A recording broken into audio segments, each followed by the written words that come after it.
Bom, eu vou continuar agora seguindo com as minhas palestras. É que a gente dá muita palestra, perde a timidez e aprende muito, porque a hora que você vai explicar, você tem que rever as coisas, mas enfim. Quando eu trabalhei no PROMAI, que é o Programa Municipal de Atenção ao Idoso de Bauru, eu acho, se não me engano, é o único no Brasil, tá? Que tem esse nome, né? Atenção ao Idoso, né? Programa Municipal em Bauru. Mas eu tive que estudar sobre questões relacionadas à terceira idade. Então, o que a gente mais lê e estuda sobre terceira idade são as perdas e o luto, além de outras cositas mais, que são as doenças crônicas, né? Como eu falei, é complicado a gente lidar com a parte crônica das coisas. Eu sempre gostei da saúde mental, porque saúde mental para mim é prevenção, sempre. E prevenção não é fazer exame, mas essa é outra história. Na terceira idade, o que eu mais aprendi, que eu queria falar para vocês hoje, é sobre perdas, luto. Então, a primeira coisa que eu li sobre luto foi que dura de 1 a 2 anos. Isto para considerar assim normal. Vamos falar normal, né? Natural, vamos falar natural, que é melhor. É natural, porque o próprio cérebro da pessoa não consegue tirar a vida, né, digamos assim, daquela pessoa que perdeu. E outra questão importante é que perda não é só morte, morrida, como se fala, né? Perdas está relacionado também a outras fases da vida, como ninho vazio, separação, divórcio, tudo é perda, né? Uma é perda matéria e a outra é uma perda mais mental, né? Mas também é tudo a mesma coisa, tá? Um somos nós, tá? E é o que o físico fala, né? Que é tudo uma coisa só, mas tudo bem. É outra questão essa também. Então, além de 1 a 2 anos, para naturalmente a pessoa conseguir elaborar mentalmente e aceitar, né? Passou disso, já é um processo mais neurótico, né? De 2 anos já é complicado, porque daí já passou do luto, já virou uma questão mais complicada de resolver, tá? Também não vou entrar em detalhes, mas o que eu queria dizer é isto, né? Tem um prazo que é comum, não é que é normal, é comum, é natural que o cérebro não dá conta como é que aquela pessoa estava viva. Por isso que acidentes são bruscos, né? Porque, assim, quanto mais brusca a perda de uma hora para outra, mais complicado de aceitar, ou seja, de elaborar, que é esse o termo que a psicologia usa, né? Porque é difícil. Uma pessoa que está acamada há 5 anos, como o meu avô materno, quando falece, é quase que um alívio. É como disse o Fabrício outro dia, né? Às vezes o casamento, aquela perda, né? Que eu vou falar de várias perdas, divórcio, separação. Às vezes a pessoa foi tão assim, desgastante, tanta briga, tanta discussão, que quando acaba, a pessoa já não tem nem luto mais para viver, né? Então, quanto mais brusco, mais complicado. Então, meu avô ficou 5 anos acamado. Então, o cérebro vai se acostumando com aquela perda, né? Vai 5 anos, né? Você imaginando. Bom, aí chega uma hora que a pessoa tá na cama, tão mal, que quando ela falece, não é que você não vai sentir, não vai ficar triste, mas é uma coisa menor. Agora, o que acontece também que eu li é que hoje em dia, de muitos tempos para cá, não se permite mais sofrer. Vocês já repararam isso? A gente tem que estar sempre feliz. Então, o que o livro dizia sobre luto?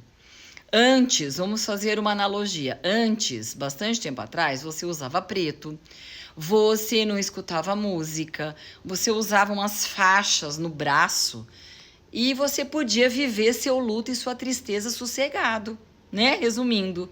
Hoje não, gente. Então, o que é drenar sentimento? Drenar é isso. As pessoas fingem. Ah, morreu, morreu. Ah, mas estava muito doente. Isso é péssimo. Isso não é elaborar luto. Isso não é aceitar a morte. Então, as pessoas tentam tirar do sofrimento muito rápido. Não tem cérebro, não tem sentimento que aguente esse tipo de coisa. Então, qual que é o correto? 1 a 2 anos. É drenar, é devagar, é se permitir sofrer. Mas como hoje não se permite sofrer, as pessoas arrastam aquele luto, arrastam aquela coisa de não pensar na morte, né? Como eu falei outro dia, tem livros que mandam até você se imaginar, que é uma preparação mental. Então a gente nega, mecanismo de negação. Negamos que somos todos mortais. Estamos sempre felizes. O que acontece? Vai adoecer. Isso é psicossomática. Quando você não vive uma emoção até o fim, quando não drena, né? Não drena o suficiente, não sofre o suficiente, o que vai acontecer, né? Para haver a aceitação. Vai acontecer que você vai somatizar. Isso vai aparecer, essa negação de sentimento, que somos humanos, vai aparecer em forma de gastrite, pressão alta, diabetes, úlcera, câncer, enfim, vai aparecer no corpo. Então, por isso que fala que tudo ocorre primeiro na mente. A psicologia não diz o contrário, ela diz a mesma coisa, que é soma é corpo, psique é mente, então psicossomática. Se não resolve aqui, ó, na mente, o que vai acontecer? Vai passar para o corpo. Quer você queira, aceite essa ideia ou não. Então, essa história de rede social tá complicado, porque as pessoas querem mostrar que estão bem. O que é estar bem? É estar rindo o tempo inteiro. Isso existe, gente, isso não é possível. Somos feitos de, lembrei de uma música do Lulu Santos, de sombra e luz. Hélio Couto, positivo, negativo, que é físico. Tudo fala a mesma coisa. Psicologia, Gestalt, polaridades. Não existe o alegre sem o triste. Então, como é que faz? Se a pessoa puxa a vara de bambu demais para uma alegria forçada e não vivenciada, o que vai acontecer? Vai adoecer. Porque de algum jeito tem que sair. Uma vez eu tive uma queda de cabelo muito grande e foi feito um monte de exame, não achava causa, né? Aquela história, causa física, né? Para a queda de cabelo. Só que na verdade, é hormonal. Tá, hormonal, mas os hormônios eles se alteram com as emoções. Nós não somos só corpo, nós somos corpo e mente também. Então, veja bem, é positivo, negativo, é corpo, mente. Quando você nega uma dessas polaridades, você adoece. Porque é a história da vara de bambu. Você puxa para um lado só, o que vai acontecer? A hora que solta, a vara de bambu, bate lá do outro lado. Por quê? Para chegar no equilíbrio novamente. Então, tudo bem puxar para cá, puxar para lá, mas de forma suave e moderada, devagar. 1 a 2 anos para elaborar luto, tá?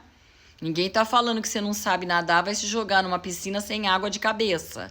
Mas, 1 a 2 anos é a média, né? Isso aí varia muito, né? Não adianta querer fazer uma coisa comum, porque depende da história de vida, depende de uma série de coisas, de quantas perdas aquela pessoa passou. Então, às vezes a gente tem uma crise de pânico, a pessoa, nossa, mas por causa disso... Mas não é só por causa disto, são fatores que somam. Então, na terceira idade, é evidente que quanto mais velho você tá, mais perdas você teve, tá? A perda que eu tô falando é separação, divórcio, aposentadoria, morte, uma série de coisas são perdas. Ninho vazio, você sabe o que é? Quando os filhos saem de casa.